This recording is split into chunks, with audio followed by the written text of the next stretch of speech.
आगे बढ़ते हुए आपको सीधा लिए चलते हैं गृह मंत्री अमित शाह की ओर, जहां पर वो क्या कुछ कह रहे हैं आपको सुनवाते हैं। सिख शरणार्थी आए हैं, उनको गुमराह कर रही हो। दीदी आपकी दाल नहीं गलने वाली है। मोदी जी ने रूल्स नोटिफाई कर दिए हैं। बंगाल के सारे शरणार्थी भय मुक्त होकर अप्लाई करें। आपका इस देश पर इतना ही अधिकार है जितना मेरा है। आपका अधिकार इतना ही। सभी लोगों ने अप्लाई करना चाहिए। भाइयों और बहनों, तुष्टीकरण की सीमा करने वाली ये पार्टी कुछ नहीं कर सकती। अभी मैं आज आपको बताने आया हूं, एक बम ब्लास्ट हुआ था 22 में भूपति नगर में, 3 लोग मारे गए। मुझे बताओ भाई, बम ब्लास्ट करने वालों को मजबूती से जेल की सलाखों के पीछे डालना चाहिए या नहीं डालना चाहिए? जरा जोर से बताओ, डालना चाहिए या नहीं डालना चाहिए? इसकी जांच हाई कोर्ट ने एनआईए को दी और ममता दीदी एनआईए पर केस रजिस्टर कर बम ब्लास्ट करने वालों को बचाना चाहती है। ममता दीदी शर्म करो, शर्म करो। आप बम ब्लास्ट के आरोपियों को बचाना चाहती हो। आप चिंता मत करिए बंगाल वालों, हाई कोर्ट ने एनआईए को जांच दी है। सबको उल्टा लटका कर सीधा कर दिया जाएगा। आप चिंता मत करिए। ये बंगाल में एक जमाने में रविंद्र संगीत गूंजा करता था। अब बंगाल में बम धमाकों की गूंज गूंजाई देती है। बंगाल में एक भी इंडस्ट्री नहीं आती, विकास नहीं होता है। पूरा देश विकसित रास्ते पर आगे बढ़ गया, हमारा बंगाल पिछड़ता जा रहा है। समय आ गया है ये टीएमसी के कटमनी वालों को जगह दिखाने का। ये चुनाव है जो मोदी जी का चुनाव है। मोदी जी को तीसरी बार प्रधानमंत्री बनाने का चुनाव है।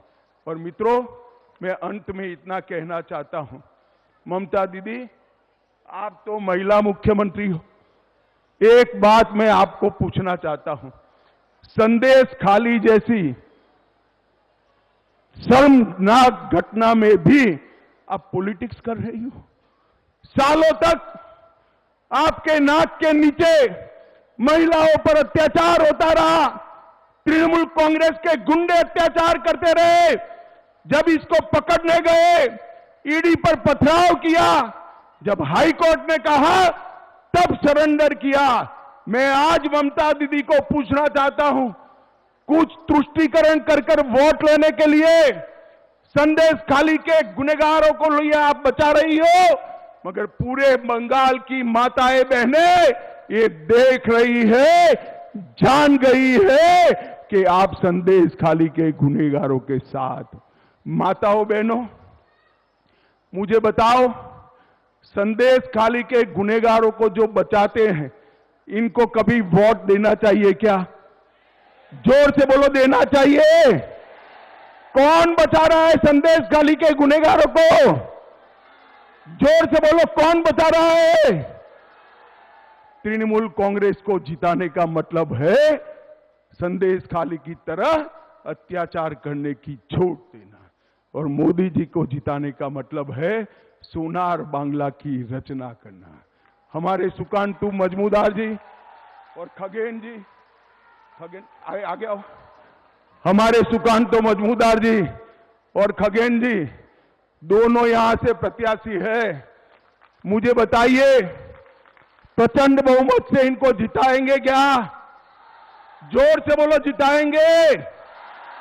यहां आया हुआ हर व्यक्ति 5 वोट कमल पर डलवाएगा।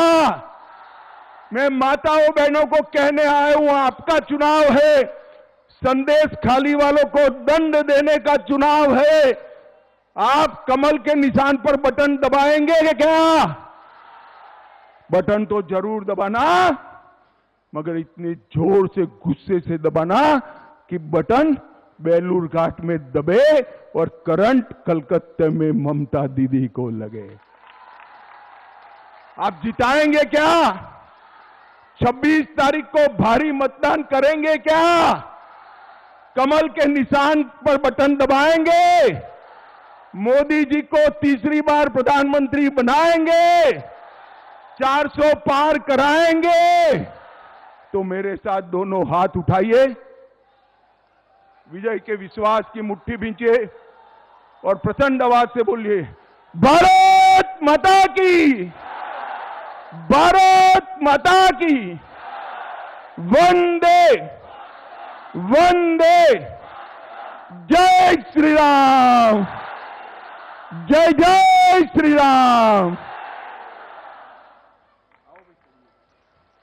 सुन रहे थे अमित शाह को, मौजूद इस वक्त पश्चिम बंगाल में, और पश्चिम बंगाल में उनकी तरफ से की जा रही है जनसभा, जहां पर ममता सरकार पर हमला बोलते हुए अमित शाह ये कह रहे हैं कि ममता सरकार को उखाड़ फेंकना है। धमाके के आरोपियों को ममता बनर्जी बचाती है। सीए को लेकर ममता बनर्जी गुमराह कर रही हैं। बिना डरे सीए को अपना समर्थन दीजिए। पश्चिम बंगाल दौरे पर गृह मंत्री अमित शाह, जहां पर ममता बनर्जी को घेरते हुए विपक्ष पर हमला बोलते हुए 35 सीटों का टारगेट बीजेपी पश्चिम बंगाल में लेकर चल रही है। और उसी बीच में अमित शाह की एंट्री हो चुकी है पश्चिम बंगाल में, और पश्चिम बंगाल में जनसभा के दौरान एक बार फिर से कट मनी का मुद्दा अमित शाह की तरफ से उठाया गया। करप्शन, जिसको लेकर बीजेपी विपक्ष को लगातार घेर रही है, अलग अलग राज्यों में भ्रष्टाचार को खत्म करने की बात कर रही है। ऐसे में एक बार फिर से पश्चिम बंगाल में मौजूद अमित शाह की एंट्री के साथ ही न सिर्फ सीए का मुद्दा उठाया गया, क्योंकि आपको याद होगा ममता बनर्जी ने साफ कह दिया था कि कुछ भी हो जाए पश्चिम बंगाल में सीए को लागू होने नहीं देंगे। और उसी को लेकर हमलावर अमित शाह नजर आए, कहा कि ममता बंगाल को गुमराह करती हुई नजर आ रही हैं सीए के मुद्दे पर, और इसके साथ ही यहां की जनता को बरगला रही हैं ममता बनर्जी। सीएए कानून कोई नहीं बदल सकता, एक बार फिर से इस बात को दोहराया अमित शाह ने। इससे पहले भी उनसे कई मंचों से जब यह सवाल पूछा गया कि क्या सीएए को वापस लेने के कोई चांसेस हैं, और ऐसे में हर बार अमित शाह ने कहा कि सीएए को वापस नहीं लिया जाएगा। ममता बनर्जी जो सीएए का विरोध कर रही हैं, उसको लेकर अमित शाह ने ममता बनर्जी को घेरा। इसके साथ ही प्रधानमंत्री जब वहां पर पहुंचे थे तो आपको याद होगा संदेश खाली का मुद्दा उनकी तरफ से उठाया गया था।